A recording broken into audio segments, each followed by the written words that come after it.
Assalamualaikum warahmatullahi wabarakatuh. Alhamdulillah, pada pagi hari ini kita bisa beratap maya kembali anak-anak. Mudah-mudahan dalam keadaan sehat walafiat. Sebelum pembelajaran IPS ini kita mulai, alangkah lebih baiknya kita membaca doa bersama-sama. Bismillahirrahmanirrahim. Raditu billahi robba wa bil islami dinah wa bi Muhammadin nabiyya wa rasulah. Rabbi zidni ilmah warzuqni fahmah waj'alni min ibadika sholihin. Mudah-mudahan apa yang kita pelajari pada hari ini memberikan manfaat dan keberkahan kepada kita semua. Amin amin ya rabbal alamin. Baik anak-anak, pada kesempatan hari ini Pak Farid akan menyampaikan materi terkait dengan masa demokrasi terpimpin. Sebelum Pak Farid jelaskan apa itu masa demokrasi terpimpin, perlu diketahui bahwa minggu yang lalu kita sudah membahas tentang masa demokrasi parlementer atau demokrasi liberal. Sehingga ketika evaluasi yang dilakukan oleh negara, khususnya oleh presiden waktu itu adalah Bapak Soekarno, ternyata masa demokrasi parlementer ini sangat banyak sekali berbagai kelemahan-kelemahan yang harus dirubah, sehingga muncullah adanya sistem tentang masa demokrasi terpimpin. Kita lanjutkan, yakni masa demokrasi terpimpin ini diawali dengan adanya pembacaan dekret presiden, yakni pada tanggal 5 Juli 1959. Inti dari masa demokrasi terpimpin ini adalah segala upaya kekuasaan, segala upaya yang ada di dalam pemerintahan sepenuhnya dipimpin oleh presiden. Jadi masa demokrasi terpimpin ini adalah presiden mengatur sistem pemerintahannya. Ini inti dari masa demokrasi terpimpin. Sehingga di awal ada pencetusan masa demokrasi terpimpin, ini ada isi dekret presiden yang dilaksanakan, yang dibacakan oleh Presiden Pak Soekarno pada waktu itu. Yang pertama isinya adalah pembubaran konstituante, yang kedua adalah pemberlakuan kembali Undang-Undang Dasar 1945 dan pembentukan MPRS dan DPAS. Ini adalah awal pada masa demokrasi terpimpin. Selanjutnya adalah tujuan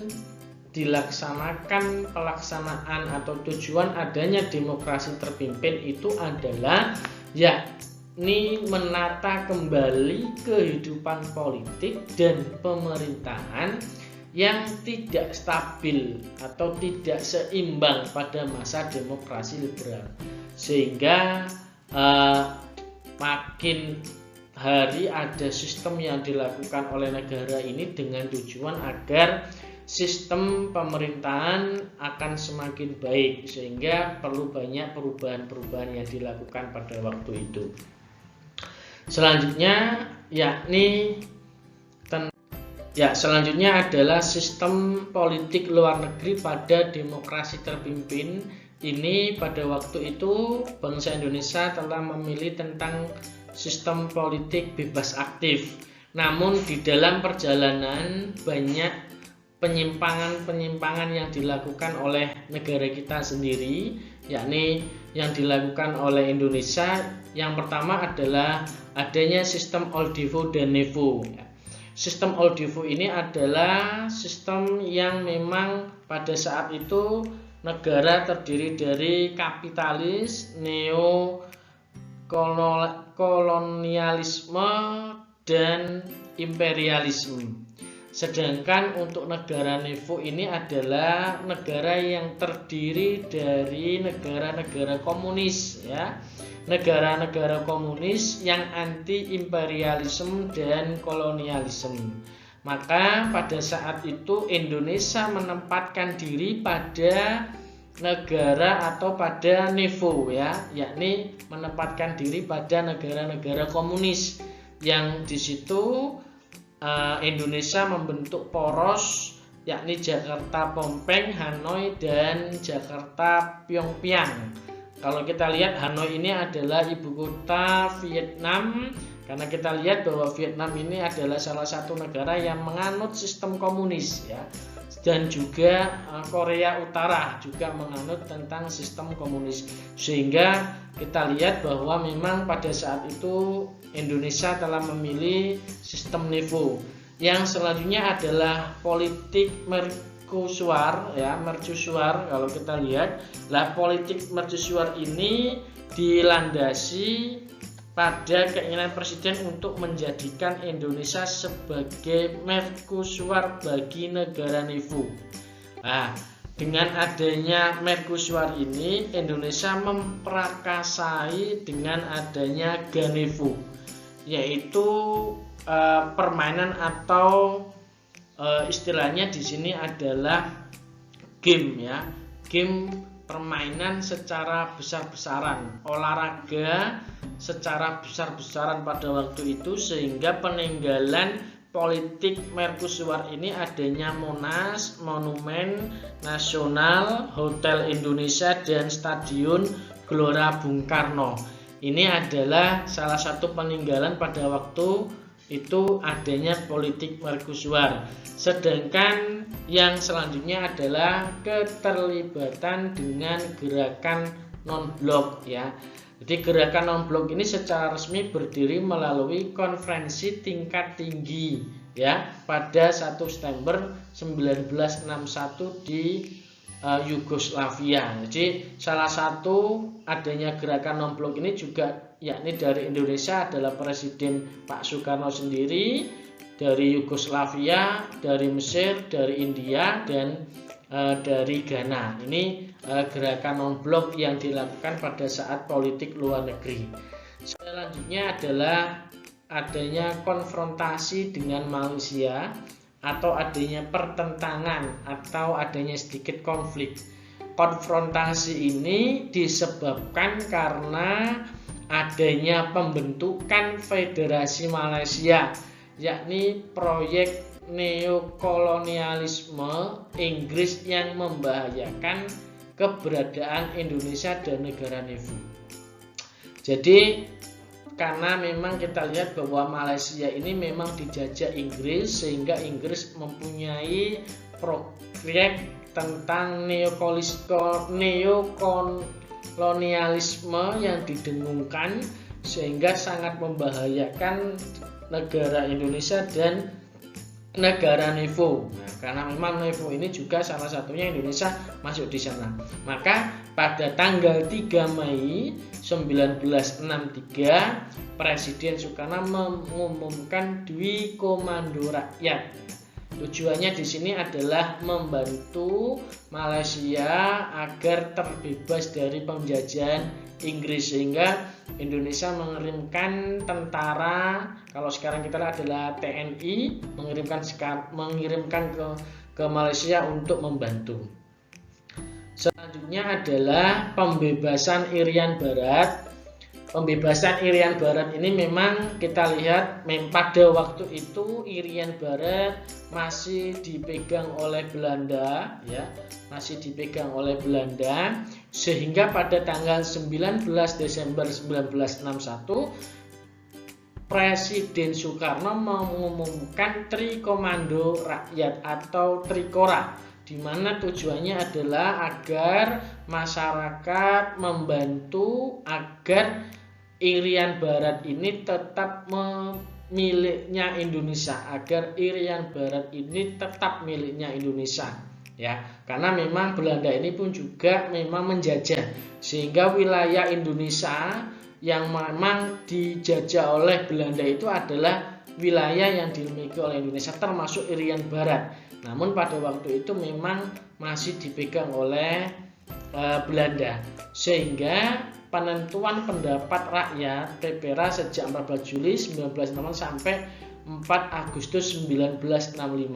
Ketika memang sangat alot, ketika memang sangat sulit perundingan antara Indonesia dan Belanda, sehingga pada waktu itu ada kebijakan dari PBB, yakni di New York, sehingga menghasilkan keputusan bahwa PBB meminta agar Belanda menyerahkan Irian Barat kepada Indonesia, dan alhamdulillah dapat terpenuhi dan Belanda menyerahkan Irian Barat kepada Indonesia. Selanjutnya yakni gerakan G30 SPKI 1965 anak-anak atau PKI ya. Kita lihat bahwa memang pada tahun 1959 hubungan PKI dengan pemerintah RI pada waktu itu makin dekat seiring dengan keluarnya doktrin Nasakom yang dilakukan oleh Presiden Soekarno pada waktu itu, yaitu doktrin Nasakom itu apa? Yakni nasionalis, agama, dan komunis. Ini dijadikan satu pada waktu itu. Sehingga ketika pada waktu itu kebijakan-kebijakan Soekarno selaku presiden ini sangat memberikan peluang sekali terhadap PKI untuk melancarkan paham-paham komunisme kepada masyarakat, sehingga dalam upaya menarik simpati rakyat waktu itu, sehingga pada waktu tahun 1961 PKI melancarkan sebuah gerakan yakni tentang aksi sepihak ya. PKI juga berusaha membentuk angkatan kelima, yakni setelah angkatan darat, angkatan laut, dan angkatan udara dan kepolisian. Ini mereka juga mempunyai angkatan kelima, ini mengusulkan agar buruh tani ini dipersenjatai ya. Ini usulannya PKI. Jadi tidak hanya TNI saja, kalau sekarang tidak hanya TNI dan polisi saja, tetapi buruh tani juga diminta ada senjatanya, mereka membawa senjata atau dipersenjatai tadi. Lah, ketika ada ide itu ya, ketika adanya ide antara buruh tani dan buruh tani tadi ini dipersenjatai, secara otomatis dari pihak TNI dan kepolisian tidak setuju. Sangat tidak setuju usulan-usulan yang dilakukan oleh pimpinan PKI pada waktu itu. Maka oleh karena itu PKI kemudian menghembuskan isu adanya Dewan Jenderal yang berencana merebut kekuasaan dari Presiden Soekarno. Ketika usulan buruh tani tadi dipersenjatai ditolak oleh TNI dan kepolisian, maka kekejaman PKI, kebiadaban PKI ini malah membuat isu memfitnah kasarnya, memfitnah jenderal atau memfitnah Dewan Jenderal bahwa mereka Dewan Jenderal ini ingin merebut kekuasaan dari tangan Presiden Soekarno. Sehingga pada waktu itu isu yang dilakukan atau isu yang dihembuskan oleh PKI ini ternyata sangat masif, sangat luar biasa sekali. Maka sebagian besar anggota TNI yang pro komunis ya, jadi memberikan fitnah tadi Dewan Jenderal, yakni ingin merebut kekuasaan. Ini adalah isu yang dilakukan oleh PKI, sehingga sebagian besar masyarakat ini setuju. Sehingga sebagian besar, apalagi TNI, sebagian besar TNI tadi sangat setuju dan pro TNI, pro PKI ya. Maka Dewan Jenderal pada saat itu yakni seperti Letjen Ahmad Yani, Maijen Suprapto, Maijen MT Haryono, S. Parman, Brigjen Panjaitan, nama-nama itu sangat tidak asing lagi ketika kita berada di Dinoyo ya. Banyak sekali jalan-jalan MT Haryono, Pak Tendean, Panjaitan dan sebagainya itu adalah pahlawan-pahlawan kita yang gugur ya pada waktu itu dibunuh oleh kebiadaban PKI dengan isu tadi, yakni Dewan Jenderal ingin merebut kekuasaan presiden. Sehingga pada waktu itu Dewan Jenderal ya itu semuanya dibunuh ya, semuanya dibunuh oleh pihak oleh pihak PKI, kemudian mereka ditaruh di lubang buaya. Nah, kecuali Jenderal A.H. Nasution yang alhamdulillah beliau selamat dari kebiadaban PKI itu. Maka yang biasanya kita lihat jalan MT Haryono, jalan Tendian ini adalah salah satu kita mengabadikan pahlawan negara kita yang begitu luar biasa, ternyata dibunuh oleh kebiadaban pengkhianat bangsa tadi, yakni orang-orang PKI.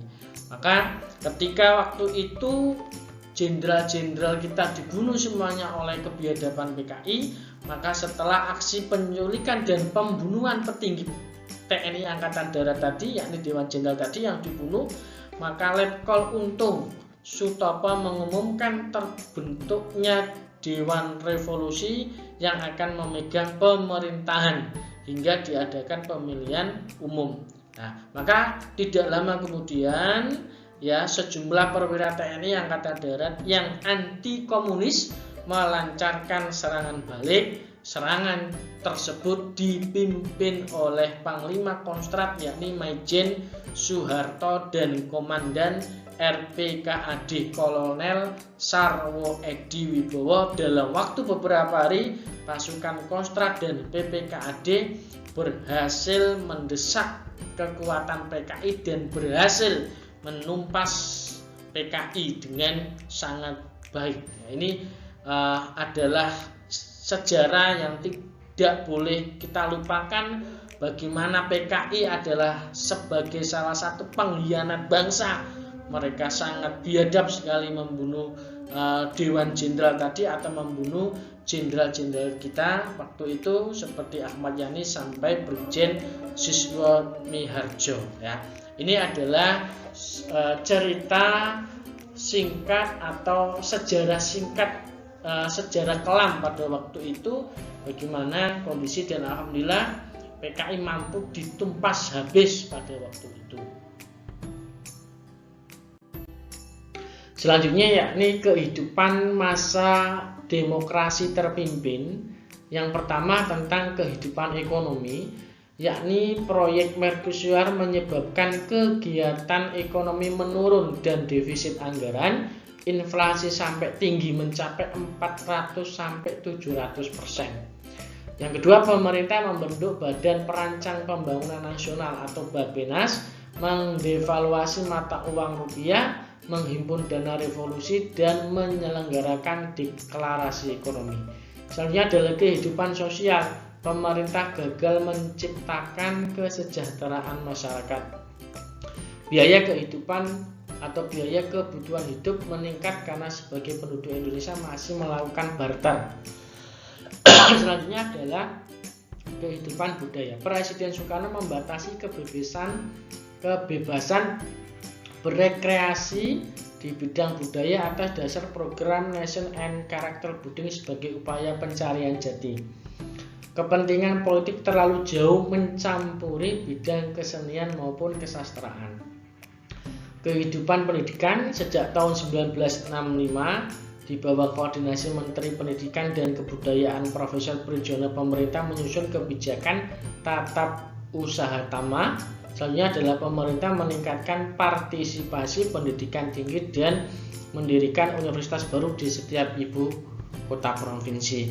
Maka inti dari Indonesia atau masa demokrasi terpimpin ini memang lebih terpusat ke pemerintahnya adalah di bawah naungan presiden. Jadi semuanya yang mengatur presiden, sehingga memang di dalam perjalanan banyak sekali hambatan-hambatan yang banyak sekali penyimpangan-penyimpangan yang dilakukan, termasuk adanya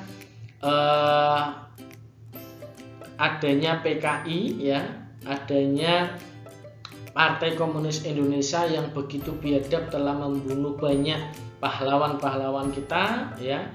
Mereka mengkhianati negara kita sendiri dan alhamdulillah mereka dapat ditumpaskan, sehingga dari demokrasi terpimpin ini memang masih ditemukan banyaknya hal-hal yang belum kondusif, belum stabil, sehingga ke depan akan adanya sistem masa demokrasi lanjutan yang akan Pak Farid sampaikan pada pekan berikutnya, ya. Jadi yakni insya Allah ke depan setelah masa demokrasi terpimpin akan ada masa demokrasi orde baru, ya.